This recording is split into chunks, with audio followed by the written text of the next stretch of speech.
எல்லோரும் நல்லா இருக்கீங்களா? சவுதியில் பாருங்கள் பஞ்சு செடி எவ்வளோ அழகாக இருக்குன்னு. பருத்தி அவ்வளோ அழகாக வெடித்து அவ்வளோ பஞ்சுங்க. பருத்தி செடி சூப்பராக இருக்குங்க சவுதியில். சவுக்கை இத்தனைக்கும் அதை சுற்றி பாருங்கள், ஃபுல்லாகவே பாலைவனம் தான். அப்படியே காடு மாதிரி தான் இடம். தண்ணி எல்லாமே சொட்டு நீர் பாசனம் தான் செய்கிறாங்க. பெரிய கிணறு இருக்குங்க, அந்த கிணறுலேருந்து வருது தண்ணி. இங்கே பாருங்கள் எப்படி இருக்குன்னு. ஃபுல்லாக இந்த காடு மாதிரி அப்படியே தரலாம் ஒரே முள்ளுங்க. ஒரு மாதிரி ஒரு குத்துற மாதிரி முள், காலை வைக்க முடியல. வறட்சியான இடம்தான். அங்கேயுமே அழகாக பயிர் வச்சுருக்காங்க.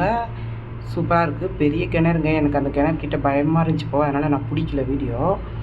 கீழே பாருங்கள், இந்த முள் இருக்கும் பாருங்கள், இந்த முள் செம்மையாக குத்துதுங்க. அப்படியே குட்டி குட்டி குட்டியாக இருக்குது. கீழேயே காலே வைக்க முடியல. அந்த இடத்துல செப்பலுக்கு மேலே இந்த முள்ளெலாம் அப்படி குத்துது. சூப்பராக இருந்துச்சு. எங்கள் வீடியோ பிடிச்சிருந்தா சப்ஸ்கிரைப் பண்ணுங்கள், லைக் பண்ணுங்கள். டாட்டா பாய்.